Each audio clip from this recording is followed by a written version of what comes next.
la culture littéraire n'est pas encore imprégnée dans le chef des lecteurs congolais, les publics congolais, dans les habitudes des Congolais, ce n'est pas facile d'aller acheter un livre. À la fin du mois, c'est facile de voir les gens d'aller acheter un sac de farine, d'aller acheter à boire, à manger, quand on a eu son salaire. Rarement, vous avez dans les projets des gens l'achat d'un livre.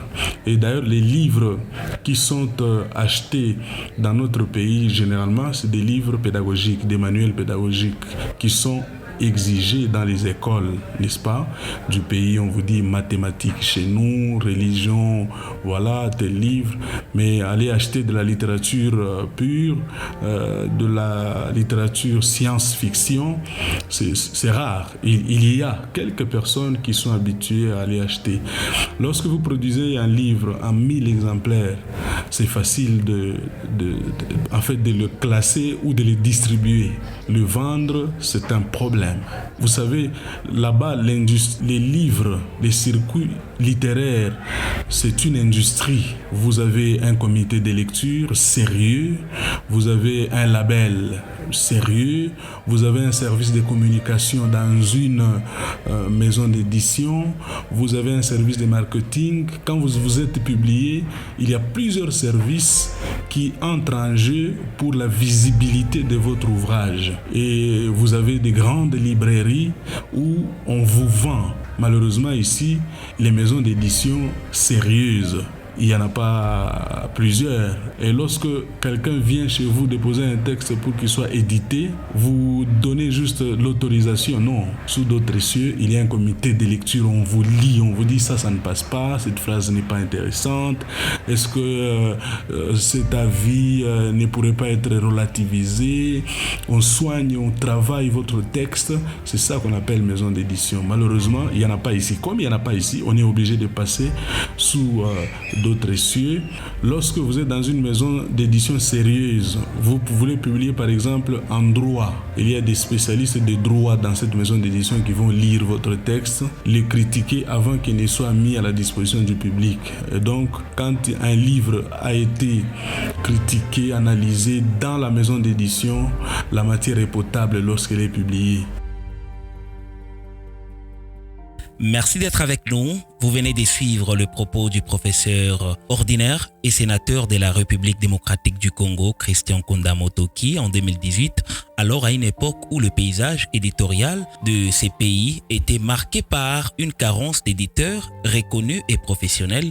Mais grande est notre curiosité de constater qu'au cours des 5 dernières années, les éditions Lumumba, première maison d'édition à vocation internationale, changent la donne et s'imposent progressivement comme une référence dans les secteurs. Nous en parlons aujourd'hui avec Valérie Ngoindala, à qui nous disons bonjour. Bonjour, Monsieur Josi, et merci pour l'invitation. Merci d'être avec nous pour cette émission spéciale. Pour commencer, pouvez-vous nous raconter brièvement l'histoire des éditions Lumumba et comment cette maison d'édition a-t-elle vu les jours et quelle était la vision initiale derrière sa création? Merci pour la question, monsieur le journaliste. En fait, les éditions Lumumba ont été fondées en 2022 à Lubumbashi, en RDC, bien sûr, avec pour ambition de décoloniser les savoirs. Bien sûr, en passant par la promotion de l'éducation, la science et la culture africaine à travers cette plateforme éditoriale et professionnelle. L'idée est née d'un constat simple mais alarmant. Il manquait en Afrique, particulièrement en République démocratique du Congo, des structures capables de valoriser la production intellectuelle tout en leur donnant une portée internationale.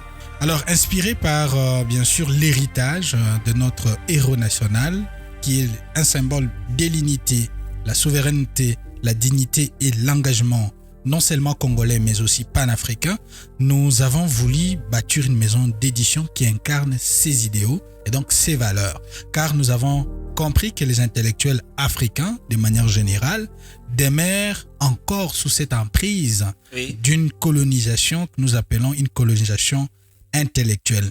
Alors, nombreux d'entre eux, malgré 60 ans d'indépendance, sont dépouillés pratiquement de leur sens patriotique, panafricain, et on dirait ce sont les intellectuels qui deviennent un mot pour l'Afrique. Et pour ça, il faut rechanger la donne, essayer de regarder autrement cette colonisation qui autrefois était politique, se transforme aujourd'hui en une colonisation mentale.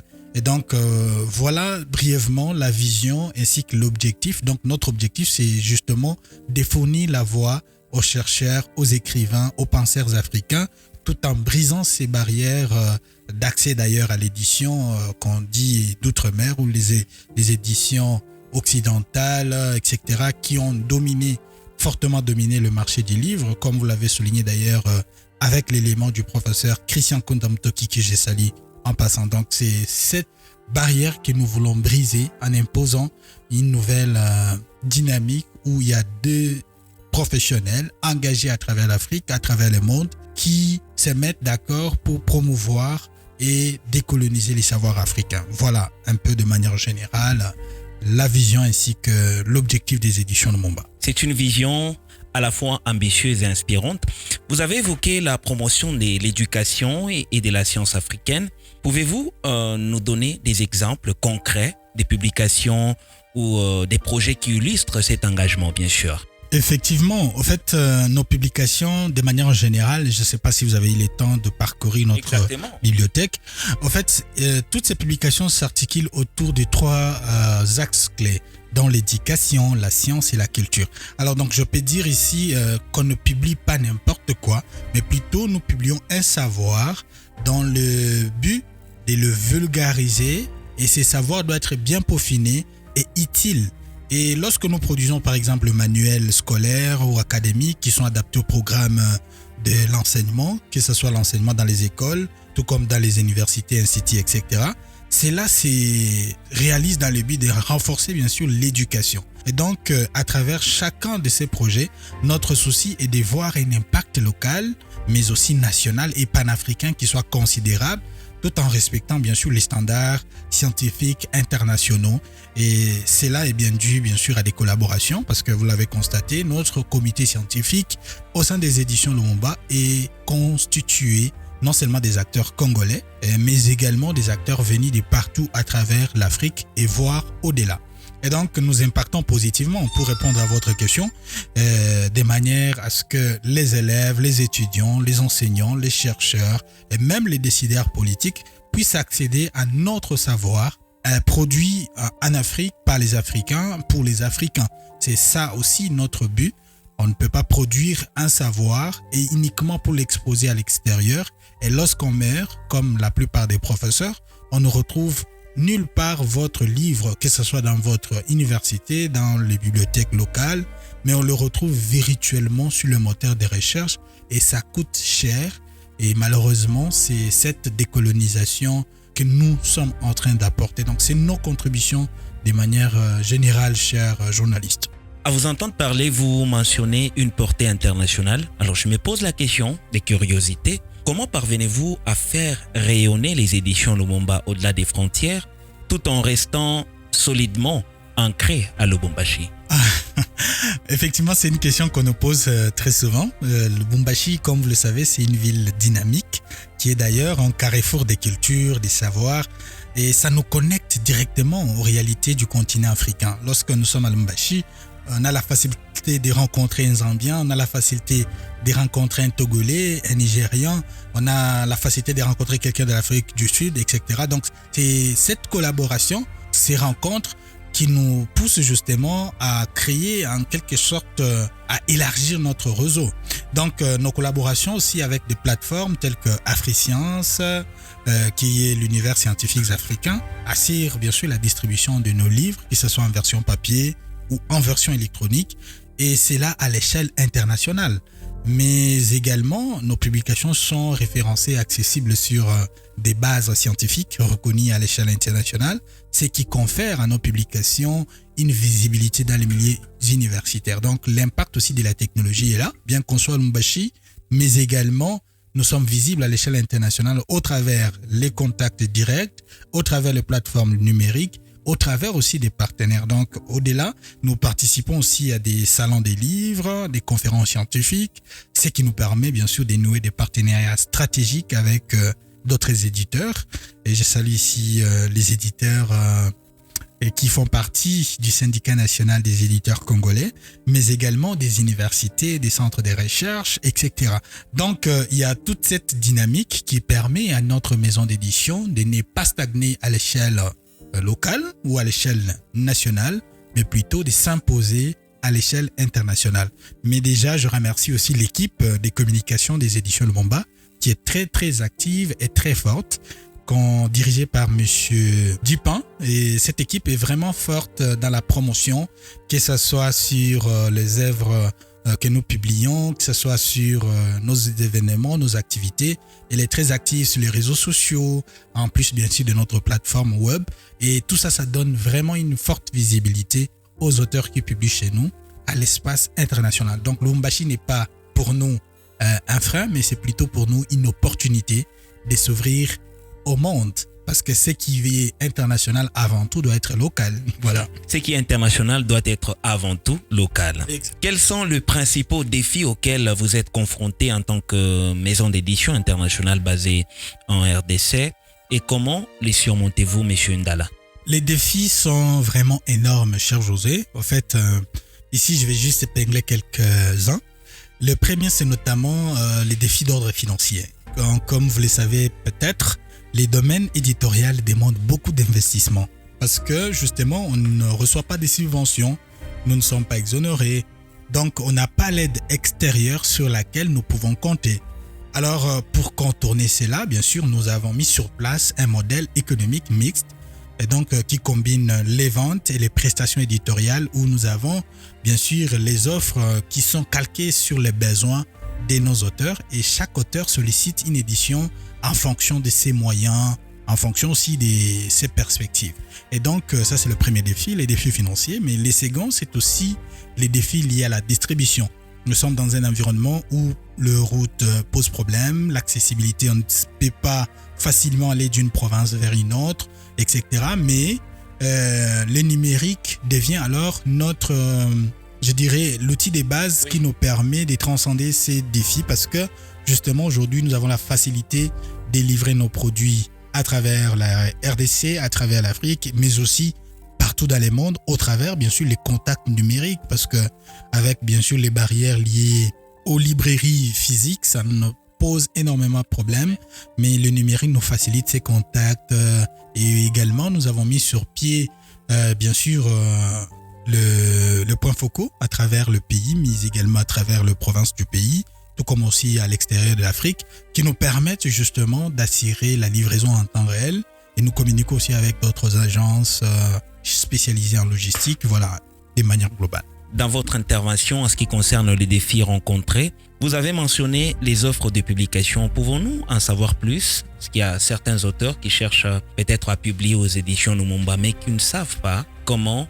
les offres sont bien sûr classées afin qu'elles soient accessibles à tout le monde. Effectivement, en fait, nos offres, bien sûr en dehors des articles dont le prix varie selon qu'il s'agit d'un article à publier en accès libre ou en accès restreint, nous avons 6 offres et chacune correspond à un certain nombre d'avantages selon aussi la durée, les nombres d'exemplaires à obtenir. Alors, nous avons le premier pack, c'est le pack émergent. Et ici, permettez-moi de ne pas citer les prix directement, mais plutôt d'inviter les personnes intéressées à consulter notre site web ou carrément à visiter nos différentes plateformes pour en savoir plus. Nous avons aussi une présentation qui est disponible sur notre chaîne YouTube, mais également sur nos chaînes WhatsApp et sur nos pages des réseaux sociaux. Donc, nous avons 6 packs.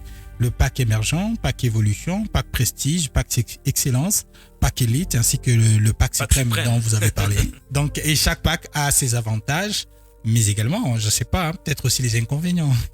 Monsieur Ndala, si ce n'est pas un secret, pouvons-nous en savoir plus sur votre processus éditorial? Comment ça se passe aux éditions Lumumba? Si vous pouvez me souffler à l'oreille. C'est pas un secret, hein. C'est pas un secret, au fait. En fait, il s'agit plutôt d'un processus clair que nous avons d'ailleurs mis sur notre plateforme. Donc, la plateforme web présente bien sûr notre processus éditorial. Alors, notre processus éditorial, de manière générale, se décline en 8 étapes, hein, voulais-je dire.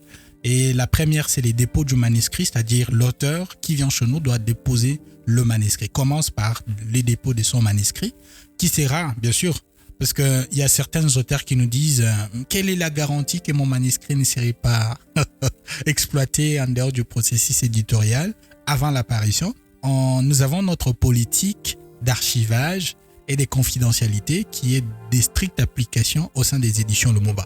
Et nous nous appuyons sur cette politique pour tout le manuscrit que nous recevons, qu'il soit traité ou non traité.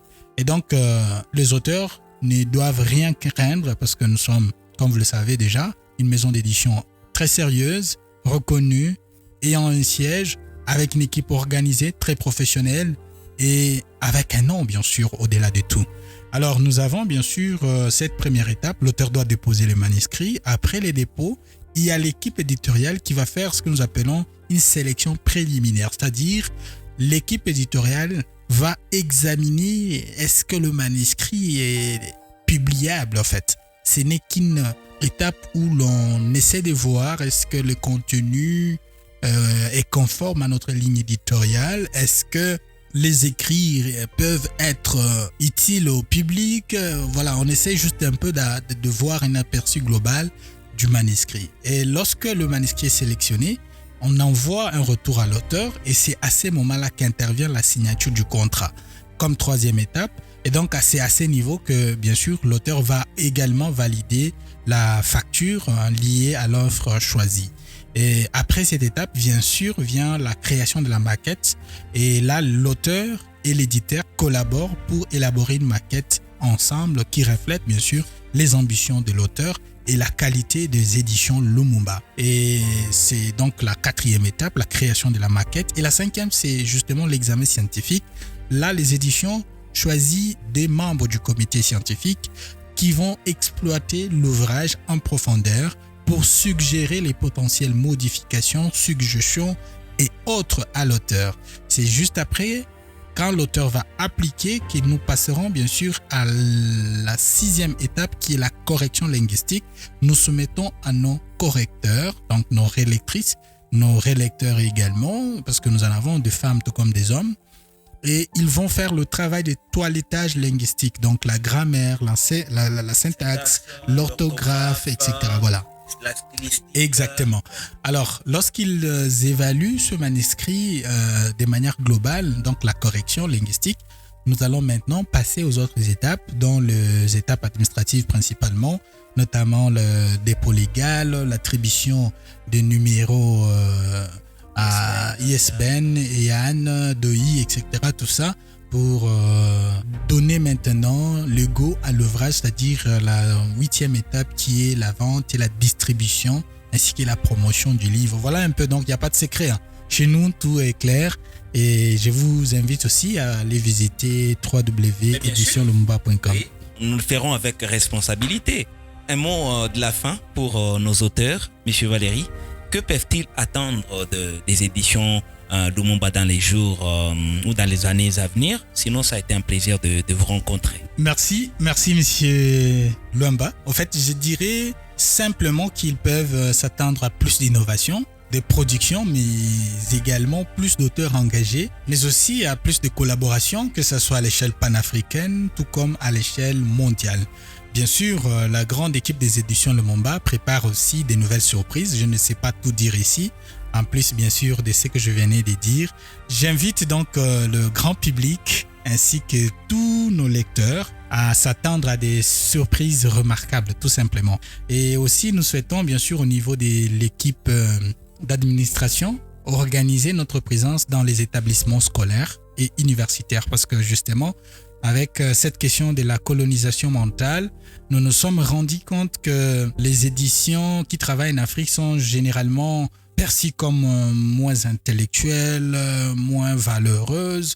Et ça, c'est une colonisation mentale qui règne dans les chefs de l'homme noir ou l'homme africain de manière générale. Et il nous faut maintenant décoloniser. Et pour que cette décolonisation soit effective et pour que nous allons vers le changement de ces paradigmes, il nous faut maintenant une forte sensibilisation, mais également des partenariats stratégiques avec les écoles et les universités.